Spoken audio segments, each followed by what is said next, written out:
Blog Talk Radio. Well, good morning, good afternoon, and good evening to my beautiful planet Earth. I want to welcome you to It's All About You, the radio program that is celebrating life, prosperity, and unlimited potential. And I'm your host, I'm Darien Marshall, and as always, I'm all excited about it being Monday because on Monday I get the chance to just have a great time by doing my show, learning new things, and just sharing information out to the world. I just love it. Today, my guest is Dr. Michael Perlman. Now, Dr. Michael Perlman is a well-known Boston area psychiatrist and personal life strategist whose focus is on the spiritual side of addictions, ego and or self-righteousness being the primary forms of addiction. He has dedicated his professional practice to helping others find their way through the whirlwind of the thoughts about their lives to take charge of their destiny.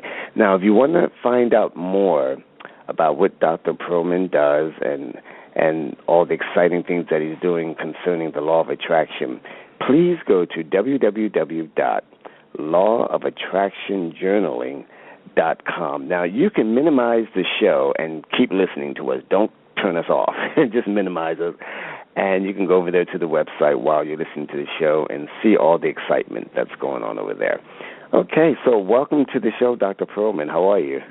Thank you, and thank you so much for having me, Darren. Oh, this is wonderful. I'm really excited. You know, it's funny we're talking about the law of attraction and the law of attraction journaling.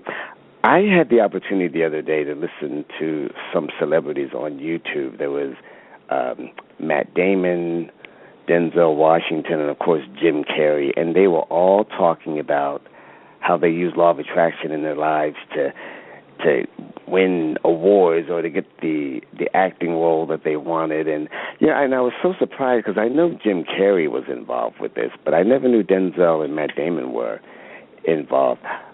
Dr. Perlman, before we start to talk about your connection with law of attraction itself, can you tell us a little bit about what you do now? I know I said a little bit in the introduction, but I kind of just wanted to hear from you as to what you're doing as far as helping people.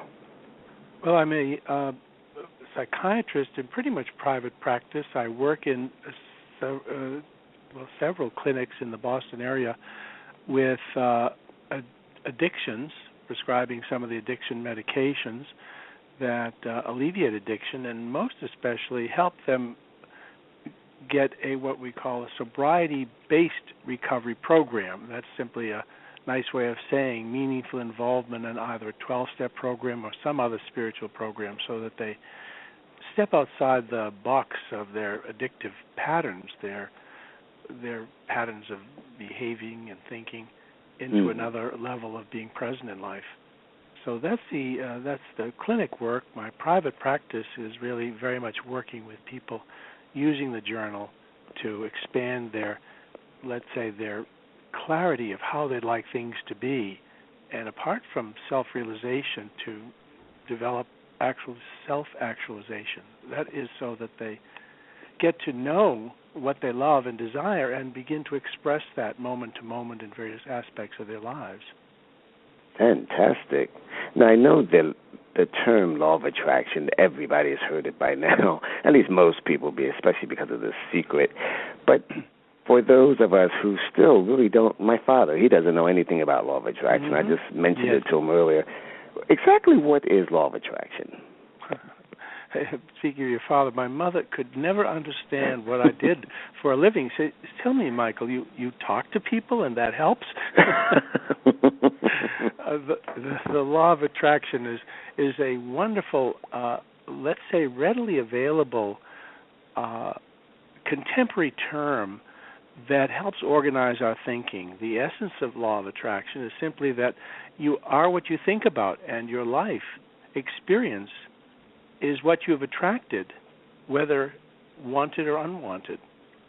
And what you pay attention to tends to manifest. If you have a happy and clear demeanor in life and you know what you want, you have a sense of presence and being in life, you are going to be very happy. If you feel that you're fearful and reactive and judgmental, then you can be sure you're going to be rather miserable. Mhm. Mhm. You know, it's funny. I had a really weird experience once with even while studying about law of attraction, and it was weird. It had to do an old movie I saw when I was a child, and it was a kind of a torture scene in the movie, and that bothered me from the time I still think about it now. It gets on my nerves.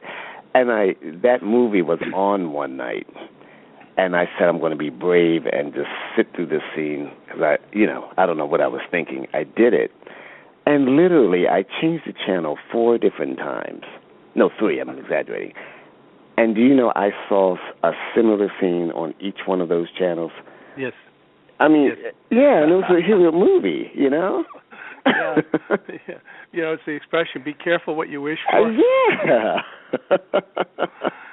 Yeah. It is the nature that the energy of our thinking is a form of vibration or resonance and tends to draw like to it. Mm-hmm. So if you're looking for trouble, it's going to be glad to find you. Interesting. I know when you said earlier, it's things we may desire and things we don't want. It's whatever we're constantly dwelling on can bring it into your existence. The challenge is that the wonderful books and teachers of law of attraction, in fact, the let's say the Bibles and Buddhism and Hinduism are all attempts to bring people to a higher consciousness and through various modalities of essentially practicing the law of attraction. Yes. And the more recent, let's say, illustrations of it are much more palatable, let's say, to the Western audience, probably more especially the American audience. And these have gained a foothold because people sense that they are unhappy and they'd like to attract those things that have a higher vibration, things that are of their desire, versus things that they don't want, and yet they get stuck. Let me take a moment, if I may, Darren, to say that you know what today is. Mm-hmm. You asked me, do I know what today is? Yes. What sort of semi-holiday? I don't know what today is. It happens to be, at least I've been informed by my calendar, that it's Groundhog Day. Yes. I saw the animal on the internet. That wonderful, story of the groundhog and the shadow and so forth, and that great movie with Bill Murray. Mm-hmm. But most people recreate Groundhog Day every day with the same drama and same dilemmas because their script that has been written for them and they themselves have aided and abetted is living someone else's life. Their parents, their family, their society, and maybe other influences. And they're relatively happy or unhappy, but most are not realizing their full experience of being alive and awakened and present in a life that they would desire if they were at choice. Good point you just made. You know, we're talking about law of attraction with my guest, Dr. Michael Perlman. And to learn more about Dr. Perlman and what he's doing and to help the world, go to www.lawofattractionjournaling.com. Now, Dr. Perlman, as we mentioned earlier, the term law of attraction is pretty familiar now, but you have developed a process called law of attraction journaling. What makes the journaling part, what makes it so different from what's already been said or done about law of attraction? Is there a difference? Yes, well, it's all of the same. I mean, we're all members of the choir, if you like. What is unique about the Law of Attraction Journaling program and its Law of Attraction Journal, which is available free online on my site. It's private, confidential. There's a lot of supports to help you get comfortable with it, is to bring you to a very specific place or space that you can start to put down those thoughts and feelings that come to you And as you see what you're thinking and feeling in the situations and circumstances, you can get a chance to appreciate the contrast of what's wanted and what's not wanted. And then get clearer and clearer of what you want and what you don't want. Now, I'd like to say that the essence of law of attraction is really a spiritual program, the spiritual philosophy, as many of the millennial philosophies. And what the law of attraction journaling does, in your journal, you get to work on the energy and information of your life, whether it's a Groundhog Day or whether it's pretty good but you'd like things better. And as you write down your thoughts in the various ways of looking at a thought, sort of in a way analogous to a potter's wheel, you put these thoughts down on your journal in specific fields, and it's more important that you put down what you're thinking and you can reframe it. Is this what you thought? Is this what you felt? And then you have a chance from another point of view, well, what would feel better? How would you like things to be? And what starts to happen, you start to see what you're thinking about. You start to feel and get to know what you think and feel and believe. And more importantly, you get to change that script. For example, if you're unhappy in a situation or work, relationship, put down what's going on. That's your experience. That's what's not wanted perhaps in your life, and that's what you've been attracting, that negative energy. And then from there, as you get clear of how uncomfortable that is, how unwanted that is, you are invited to write out on a separate field how you'd like things to be, or wouldn't it be nice if this, this, and this were occurring.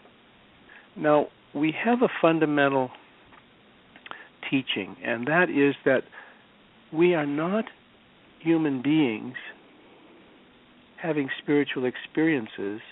We are indeed primarily and only spiritual beings having a human experience. And when people make that shift, that when they're coming from their spiritual beingness, that expression, if you're happy and you know it, clap your hands.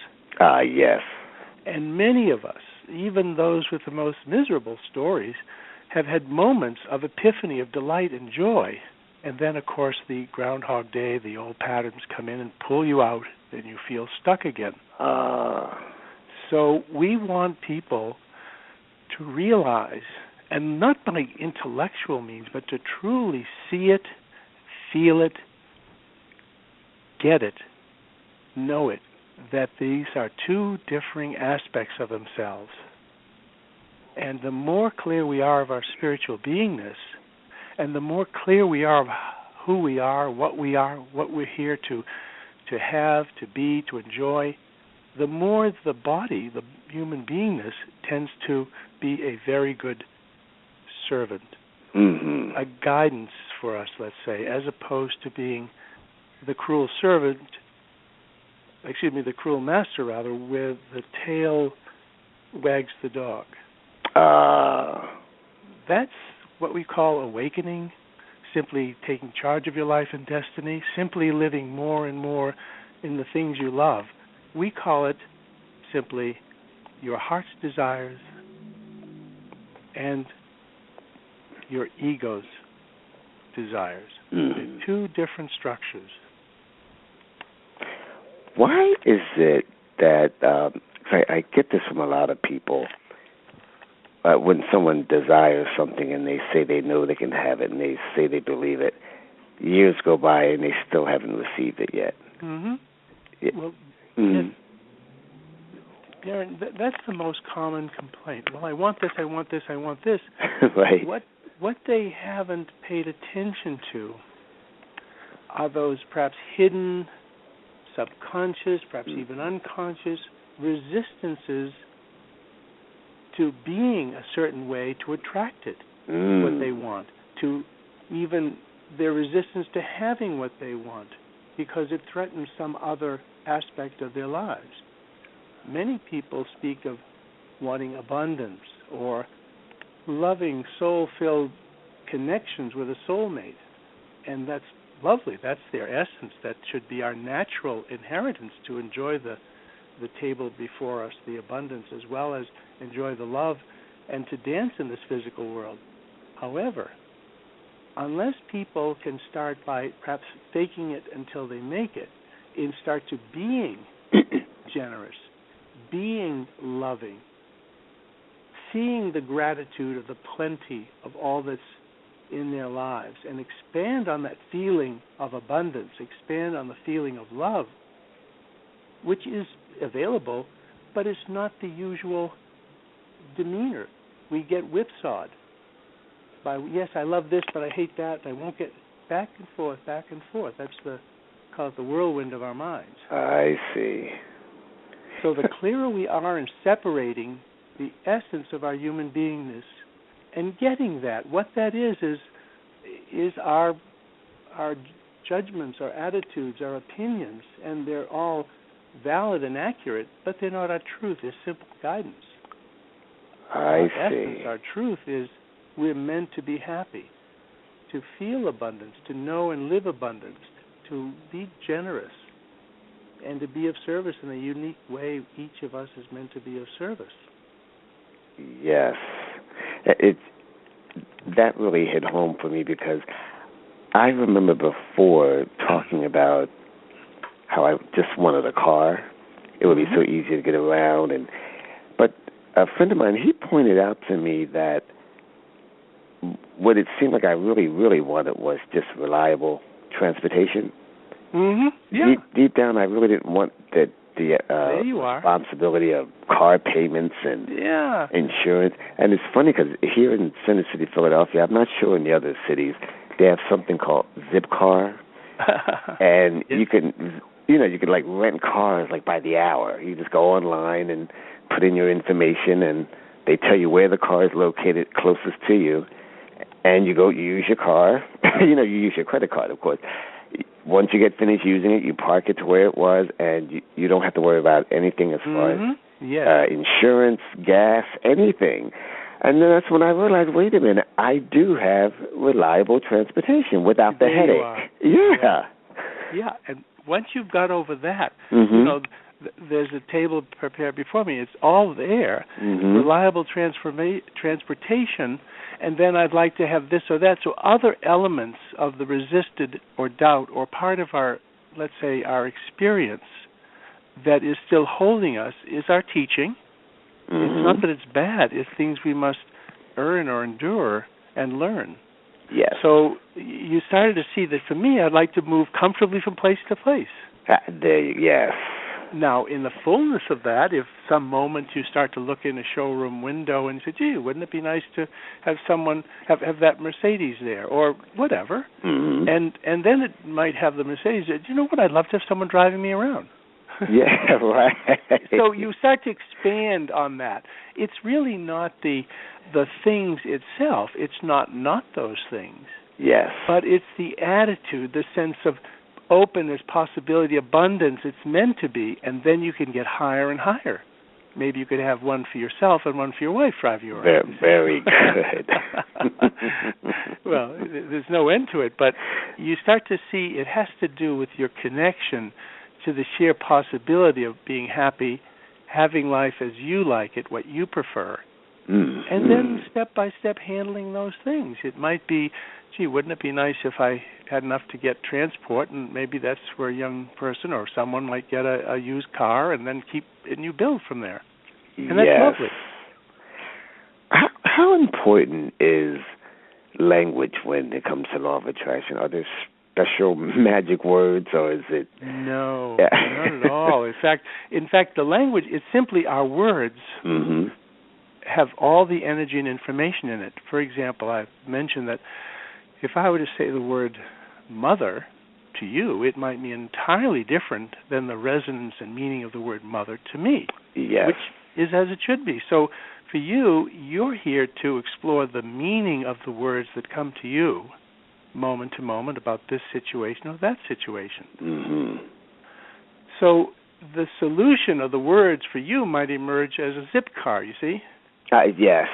Someone else, it might come up as the Mercedes or the used car. It doesn't matter, you see? That's interesting. And then you start to feel, well, what feels better, what's uncomfortable, and the journal itself is that place, almost like an oracle, if you like, a sacred place, and in that virtual journal online, where you bring the conversation to yourself. You ask yourself the questions and allow your soul to channel the answers to you. Mm-hmm. And you're there to take notes. And Very slowly good. but surely you know that you are that soul that is channeling. Mm-hmm. Mm-hmm.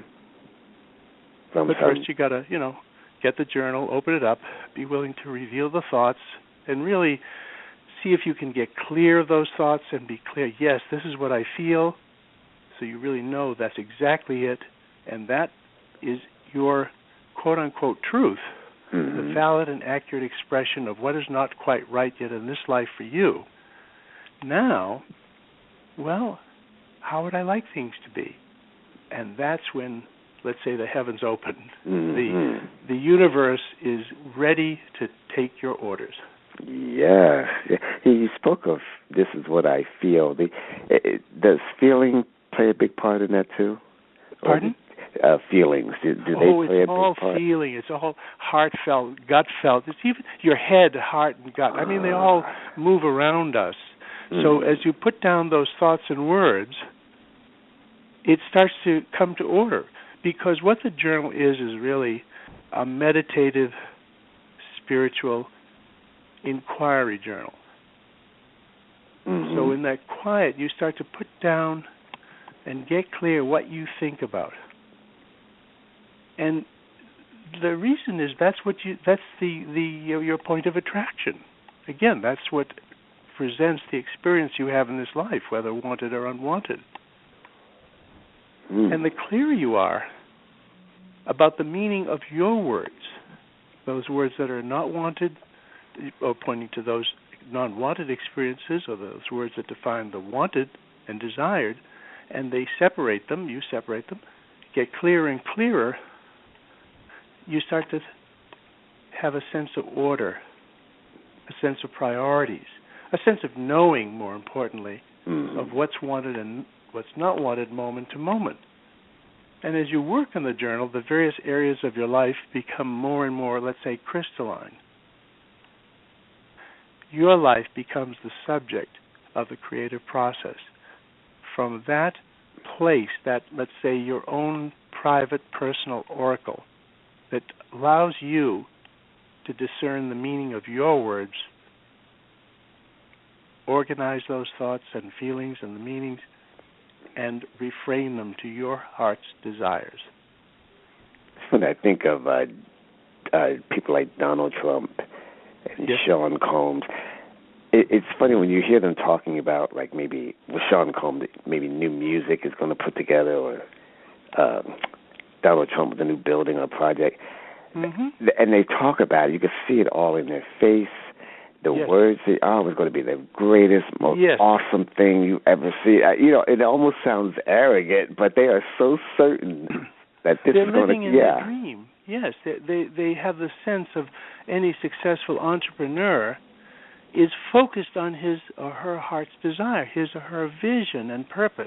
And that's so clear that the external circumstances, whatever they are just, things to address and deal with. Because they see that glass half full, always. Awesome. Absolutely awesome. Now, I want to know, do we unknowingly, when it comes to law of attraction, do we unknowingly sometimes, I know we talked about this earlier, we sort of lie to ourselves, we don't mean to. Yes. We think we want, yes. Go ahead. It's not so much lying, it's simply we're not aware of what the heck we're thinking about. That's it, yes. We have not had the tool and the place, perhaps until now, to get to it. I see. For millennia, there have been spiritually awakened people who have got it intuitively. They studied, they meditated, they fasted, and so forth. And you can do that to awaken to that, but then unless and until you deal with the little small me, mini me ego, the fearful elements of ourselves, you will be pulled back, or you're just sort of white knuckling it. So it's simply in this sort of journaling, call it the oracle, call it your coming to your own Jesus, so to speak. That you really look at what you think and feel and organize it and reframe it so that the words speak more and more clearly to your heart, and then your heart knows. Your soul can more intuitively, more readily handle what arises moment to moment.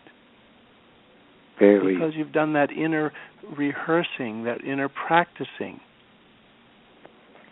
Very good advice. I'm jotting little things down here. This is really great. Now, boy, time is really flying. It's yes. About 25 after. Terrific. I just want to invite everybody to sit back, those of you who are listening, and for the next 4 minutes and a half, maybe 5 minutes, and just relax. I have some beautiful positive affirmations I want to share with you, taken from the Science of Mind magazine. So just sit back, relax, and allow the cares of the day to just melt away.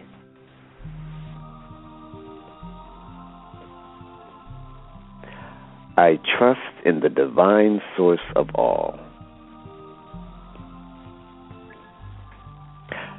I have faith and know I am successful in all I do. I have the faith of God. I have the trust of the divine.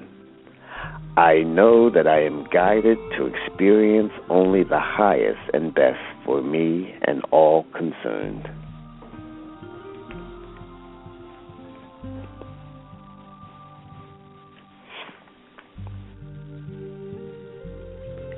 I am open and receptive to all the good things that life has to offer.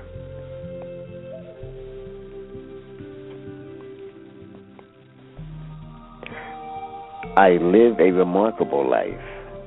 I experience the good that comes from within. I am one with the all good of God.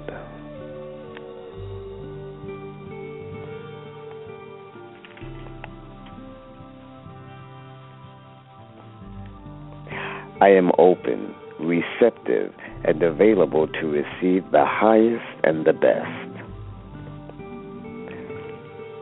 I allow the good of God to be fulfilled in my life right here and right now.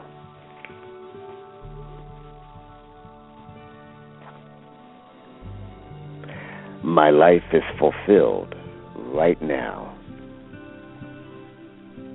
I have all that I desire to live a life of peace, grace, abundance, and love.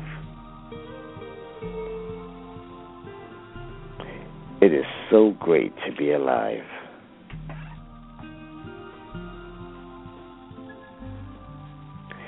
It is so wonderful to experience this joy.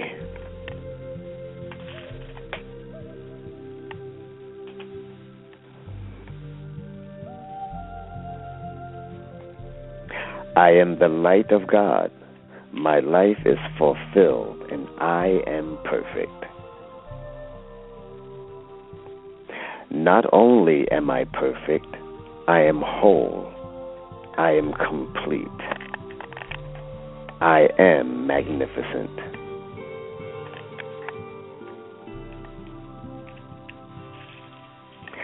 I release and I let go into the perfection of God's life as my life now.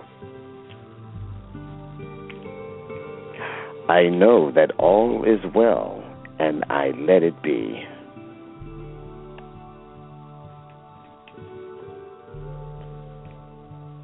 I am the place where heaven meets earth. I speak my word and create from a space of joy, grace, and love. I affirm and declare only the highest and the best. Yes, heaven is at hand right now.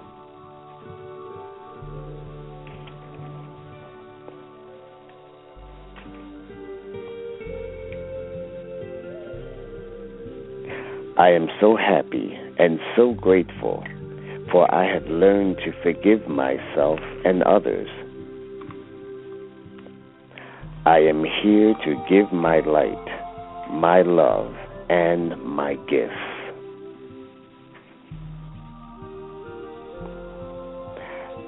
I now focus on love. I know peace. I know grace. I know abundance. I know goodness. And so it is. You're listening to It's All About You, the radio program that is celebrating life, prosperity, and unlimited potential. And my guest today is Dr. Perlman, Michael Perlman, and we are talking about law of attraction journaling. And for more information about Dr. Michael Perlman and what he's involved in and how he is really just helping us to live and to shine and to express our brilliance and our greatness, please go to www.lawofattractionjournaling.com. Okay. Okay. That was a wonderful reading. Oh, thank you. Thank you. Thank you. And I want to say that I've read The Science of Mind for many years, and just some wonderful inspirations. And what I've done as an example of what you can do is you take some of those wonderful sayings, expressions, those divine words, and you put them in your journal. Yes. And then you can meditate on them, reframe them until they become yours. Mm-hmm. Because those words have been echoing through the millennia in various forms and language and spiritual traditions. But unless and until we want to put them down and, let's say, reframe them a bit and work them as our truth, and then the words drop away and it's simply our knowing. Yes. Does a person, Dr. Perlman, have to belong to any particular religious belief or spirituality to benefit from law of attraction? No. Just recognize he or she is part of a divine essence that precedes and is prior to any way to codify this experience in the software programs of the various, religions and sects and all those clubs, so to speak. But with all due respect, it's just it's the way we as humans have found a way to sort of, let's say, organize, let's say, a step ladder, so to speak, that takes us to the second floor, and then we don't need the ladder. Good example. So yeah, I like that. Yes, we don't want to throw the baby out with the bathwater. The human, the human adventure has found many creative ways, and some not so helpful. Right. But in the end, many people are seeking to reconnect in this life to that essence, to that spiritual beingness. And I suppose those you call the holier ones or the more enlightened ones or those we see as our leaders, whatever sect, religion, background, or whatever, those are ones that have expressed that spiritual essence in this world, in this life. And we know it because they just touch us. Yeah. And words that you've read touch us. Mm-hmm. The journal is a way that each of us, no matter where we are in our life, is to start to get clear what works, what not working by way of what we think about this and that, and then just simply appreciate that, get clear about that, and clarify then, well, how would I like it to be? And recognize that we are indeed spiritual beings having a human experience. And the more we can hold that, or let's say wear life as a loose garment, the more we're able to be happy in this life for our own sakes, and be of service in the unique way we're meant to express that service. Mm-hmm. And speaking of service, I want to talk a little bit about your fabulous website. I mean, it's just beautiful. What can a person expect going to lawofattractionjournaling.com? I mean, you got a lot of good stuff on there. Well, thank you very much. We've got some of the great interviews with wonderful people like yourself that are carrying the message as well to this, inviting all other people that have this message. But it's a link where you can sign up for the journal and get some information of how to use it. It's available. It's just that all that's needed is your name and an email address. We have no. Your password is an encrypted one. We have no access to what's in it. And then we have what we call our 4-step guide to tools to work with it, our Getting Started guide, and we have our weekly Law of Attraction Journaling coaching seminars at 5 p.m. Eastern Time every Thursday. Oh, terrific. I like that. So what we're doing there is we're really teaching what we're learning at this point. Yeah. And then practicing what we're teaching so that the language is more and more crystalline. The opportunity to be on your show is so appreciated because it allows me to clarify the essence, the meaning of what this journaling is, what it means to you, to the user, and how it's your tool to free yourself from the Groundhog Day and to clarify what you love and desire in a way that brings you to that spiritual condition of abundance and love and joy. I like that Groundhog Day. I'm going to remember that for a while. Now, I'd like to ask, my last question, I like to ask this of most of my guests. Do you have a regular spiritual practice, a daily spiritual practice? So sometimes for our listeners to get an idea. Yes, I do. I will pick up and use the journal, and what I'll often do is I'll take some themes. There's a category called Key Life Insights in the journal, and I'll often work with that along the lines of what we call the 4 steps, and it's simply, I've probably gone over them a bit, but starting to appreciate contrast, what's wanted and what's not wanted, being clear about what's not wanted. What's that about? And appreciating our human experience, even though it may be difficult or uncomfortable, it's valid, it's accurate. And also, at that same time, in the next page or next field of our journal, how would I like things to be? So you start to open up that there is an alternative. There's another way to look at things, to be and have and be doing things. And then that 3rd step is expanding on that spiritual connection, developing more and more that compelling vision so that you know it, you see it, you feel it, you be it and know it. That is your essence. And the 4th step is our simple surrendering to the process. Just surrender to the process. Just allow the balance of what's serenity in your life, what's passion in your life, being clear, and taking only those harmonious and reasonable action steps, moment to moment, day to day, as comfortable, reasonable and harmonious. We're not driven by should or ought or hurry up and, It's simply in a relaxed way. You can do this and do that. Maybe this one we'll do tomorrow, and so on. I like that. Yes, that's me in probably an overload of the essence of what I try to get clear about in my own life as it's referable to working with the journal and the guiding others to get that same joy and delight of their lives that is their natural inheritance. Well, a perfect way to end the show. I mean, thank you, Dr. Perlman. That was fantastic. I can't wait to hear this over again. I got a lot of good points you brought out. And I've been trying to jot down notes. I tell you, it's like being on this show, like being in class. I take notes and things. and you have such a warm, peaceful spirit that, I don't know, it's perfect for learning. You know what I mean? I don't know if that makes any sense, but... Of course. Yeah. Of course. But before that, Darren, I was spending a lot of time in Groundhog Day.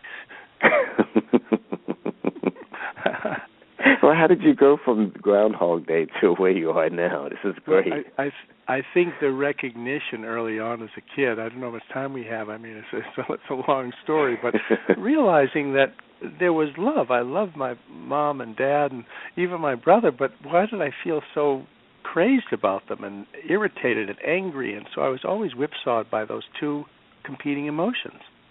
And then through a path of school and study and being a doctor, discovering my own addictions and getting clearer and clearer, and I just inexorably was drawn to offer a way, a path out of this, call it the Groundhog Day, the misery, the suffering, the bondage of self.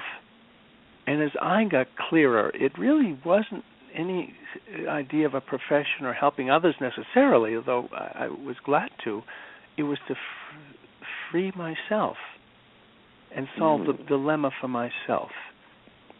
And that, I believe, is the gift that I've received from understanding our words and thoughts and the power of reframing them, because those answers are there which will deliver the life we desire. Perfect. So, combining my path with the journal, and there you go, Darren. And I thank you so much. You're a gracious, wonderful host. Oh, thank you. Wow, that means a lot. Thank you so much. Thank you. Well, you've been listening to It's All About You, the radio program that is celebrating life, prosperity, and unlimited potential. And I'm your host, Darien Marshall, and I look forward to being with you again next week with another fabulous and exciting guest. And so it is. Have a blessed night.